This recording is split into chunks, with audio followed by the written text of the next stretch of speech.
Bonjour tout le monde.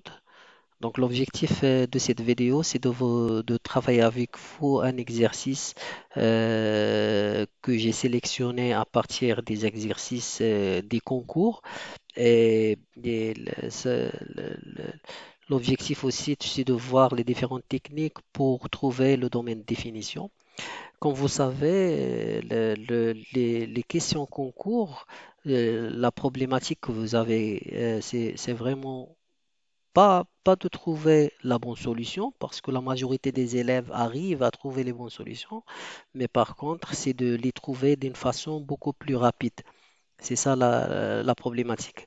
Et donc, à partir du moment que vous travaillez plus rapidement et plus efficacement, vous avez plus de chances de répondre au maximum de questions. Et donc, on va voir ensemble comment on pourra travailler ce type d'exercice d'une façon beaucoup plus rapide que les méthodes, la méthode normale. Donc, l'exercice suivant, c'est une problématique de domaine de définition. Donc, pour la fonction f de x égale, comme vous voyez, donc c'est la racine carrée de x à la puissance 4 moins x à la puissance 2.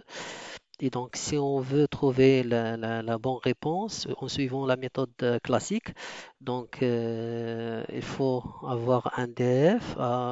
Alors, mon domaine de définition de f, alors c'est tout simplement tous les x qui sont appartient à R tel que ce qui est à l'intérieur de racine soit positif. Donc, x à la puissance 4 moins x carré positif. Alors, la même chose, donc on va essayer de continuer la méthode classique, donc x à la puissance 4, tel que x à la puissance, donc je vais factoriser par x à la puissance carré, ça va me rester x carré moins 1. Voilà, supérieur égal à 1, supérieur égal à 0. Alors, de la même façon, je continue ici, donc c'est x appartenant à R, tel que alors, x au carré fois x moins 1 fois x plus 1 supérieur ou égal à 0. Voilà. Donc, maintenant, qu'est-ce qu'on doit faire? On doit juste étudier cette fonction et voir quand elle est supérieure à 0. D'accord? En utilisant bien sûr les tableaux de signes. Bien sûr, cela va nous prendre bien sûr un temps énorme.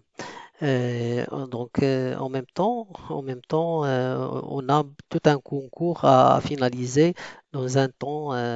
Par exemple, je donne un exemple. Par exemple, pour le concours de médecine, vous avez 3 heures et vous avez 80 questions.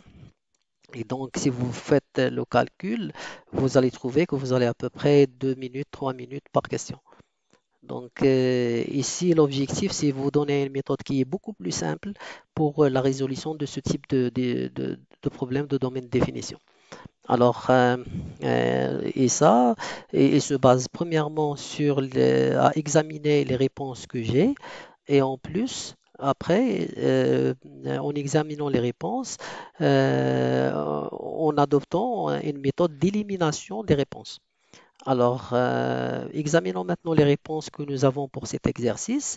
Donc, j'ai ici le domaine de définition de cette fonction. J'ai des réponses avec plus l'infini, moins l'infini, avec 0, ensemble vide. Et donc, je commence par exemple par plus l'infini, par exemple. Je vais vérifier si plus l'infini fait partie de mon domaine de définition ou pas. Pour ce faire, tout simplement, il suffit de calculer la limite en plus l'infini de cette fonction. Donc la limite en plus l'infini de cette fonction, donc la limite de f de x en plus l'infini, donc c'est plus l'infini, puisque j'ai ici x à la puissance 4. Et puisque j'ai plus l'infini, ça veut dire que cette fonction f, elle est très bien définie au voisinage de plus l'infini. Cela veut dire tout simplement que plus l'infini fait partie du domaine de définition. Et donc, toutes les réponses qui n'ont pas plus l'infini, donc ils ne sont pas corrects, ils sont fausses. Donc, j'ai le C qui va être éliminé. Par contre, les autres, ils ont tous plus l'infini. De la même façon, au moins l'infini, je vais calculer la limite, la limite au moins l'infini de f de x. Donc ça va être la limite au moins l'infini x à la puissance 4, ça va être plus l'infini. Cela veut dire tout simplement que x, il est très bien, que f de x, il est très bien défini au voisinage de moins l'infini. Et ça veut dire que moins l'infini doit faire partir de mon domaine de définition. Et dans ce cas, les réponses qui n'ont pas moins l'infini, ils doivent être éliminées. Donc ici, j'élimine le D. Et ça va me rester trois réponses. Donc ici, je vois le zéro que j'ai dans B, que j'ai pas dans E. Donc je vais checker zéro. Donc f de zéro, il est égal à zéro. Et dans ce cas, zéro doit faire partir de mon domaine de définition. Donc E n'est pas correct, qui ne contient pas le zéro. De la même façon, donc ici, ça me restait, ce qui me reste, c'est R et cet intervalle. Donc cet intervalle, c'est tout simplement, si j'ai le 0 ici, ici 1, ici moins 1, c'est tout simplement cet intervalle plus cet intervalle. Et bien sûr, pour le A, j'ai le R. Donc pour éliminer une solution, une réponse, il suffit de prendre un chiffre qui appartient par exemple à R, qui appartient à la réponse A et qui n'appartient pas à la réponse B, par exemple 1 demi. Donc x à la puissance 4, si je prends x égale à 1 demi, ça va être 1 seizième moins un quart. Et ça va nous donner un chiffre qui est négatif. Et dans ce cas, à l'intérieur de la racine, et dans ce cas, 1 demi ne fait pas partie de le domaine de définition, donc A n'est pas correct. Donc ma solution pour cette question, c'est B. Donc, bien sûr, j'ai pris beaucoup de temps à vous expliquer la chose et comment les différentes techniques pour ce faire. Par contre, lorsque vous êtes dans un concours, il suffit d'aller directement calculer les limites sans bien sûr écrire. Des fois, on pourra juste par un coup d'œil savoir la solution exacte.